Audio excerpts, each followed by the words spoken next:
আসসালামু আলাইকুম রহমতুল্লাহ বরাকাতু। আলহামদুলিল্লাহ, আসসালাতু আসসালামু আলা রাসূলিল্লাহ বাদ।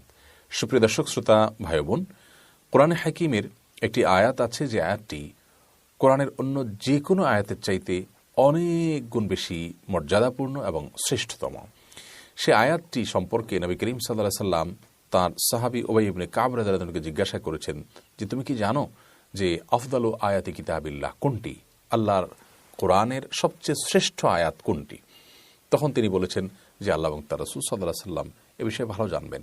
তখন নবী করিম সাল্লাল্লাহু আলাইহি সাল্লাম বলেছেন সেটি হলো আয়াতুল কুরসি, অর্থাৎ আয়াতুল কুরসি, যেটি সূরা বাকারার 255 নম্বর আয়াত।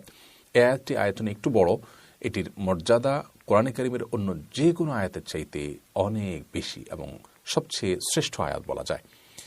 এর অন্যতম একটি কারণ হলো যে এই আয়াতে আল্লাহ রাব্বুল আলামিনের সবচেয়ে বেশি গুণবাচক নামের সমাবেশ রয়েছে। আল্লাহ রাব্বুল আলামিন সম্পর্কে আলোকপাত হয়েছে এই আয়াতে, এবং আল্লাহ রাব্বুল আলামিনের পরিচয়, তার গুণ, তার বৈশিষ্ট্য, তার গুণবাচক নামগুলোকে এখানে সবচেয়ে বেশি উল্লেখ করা হয়েছে, যা অন্য কোনো আয়াতে নেই, যার কারণে এই আয়াতের মর্যাদা এত বেশি। আয়াতুল কুরসি যদি কেউ সকাল সন্ধ্যা পাঠ করে, আল্লাহ রাব্বুল আলামিন তাকে শয়তানের যে শয়তানি আছে এবং ক্ষতি আছে, দুষ্ট জিনের উপদ্রব ইত্যাদি আছে, এগুলো থেকে হেফাজতে রাখেন। এজন্য সকালে কেউ যদি আয়াতুল কুরসি পাঠ করেন দিনভর, আর সন্ধ্যা যদি কেউ আয়াতুল কুরসি পাঠ করেন, তাহলে রাতভর তিনি শয়তান এবং দুষ্ট জিন থেকে আল্লাহর একান্ত রহমতে নিরাপদে থাকেন। সেই সাথে 5 ওয়াক্ত সালাতের পর যদি কেউ আয়াতুল কুরসি পাঠ করেন, তাহলে সেক্ষেত্রে এর মাধ্যমে আল্লাহ রাব্বুল আলামিন তার জন্য জান্নাতের পথকে সুগম করে দেন। হাদিসে আসছে নবী আলাইহিস সালাম থেকে বর্ণিত হয়েছে যে লা ইয়ামনাহু মিনাল জান্নাতি ইল্লা ইয়ামুত। যদি কেউ আয়াতুল কুরসি 5 ওয়াক্ত নামাজের পরে পড়ে নিয়মিত অভ্যাস বানিয়ে নেয়, তাহলে বুখারী বর্ণনা অনুযায়ী এই ব্যক্তির জান্নাতে যেতে একমাত্র বাধা থাকে মৃত্যু, অর্থাৎ মৃত্যুই হলো একমাত্র দেয়াল, যে দেয়াল টপকালে অর্থাৎ মৃত্যু হলেই সে জান্নাতে যাবে ইনশাআল্লাহ তাআলা। অতএব আয়াতুল কুরসি 5 ওয়াক্ত সালাতের পরেও পড়ার পরে বিশেষ গুরুত্ব আরোপ আমাদের করা উচিত। সেই সাথে রাতে যখন আয়াতুল কুরসি পাঠ করা হয়, ওই রাতে বিশেষভাবে যেখানে পাঠ করা হয় সেখানে চুরি করার যে ব্যাপারটি থাকে, শঙ্কা থাকে, সেখান থেকে আল্লাহ তাআলা অনেকখানি তাকে হেফাজতে রাখেন, ওই ব্যক্তিকে, ওই জায়গাকে এবং সেখানকার আসবাবপত্র ইত্যাদিকে।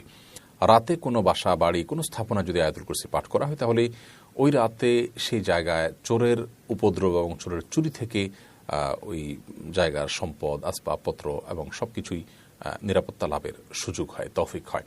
এ মর্মে সহিহ বুখারীর প্রসিদ্ধ যে হাদিসটি আবু হুরায়রা রাদিয়াল্লাহু তাআলা আনহু থেকে বর্ণিত হয়েছে যে শয়তানের চুরি করার ঘটনা সেখানে বর্ণিত হয়েছে, এবং সে নিজেই স্বীকার করেছে যে আয়াতুল কুরসি পাঠ করলে আর সে আসতে পারে না এবং চুরি করার সুযোগ পায় না।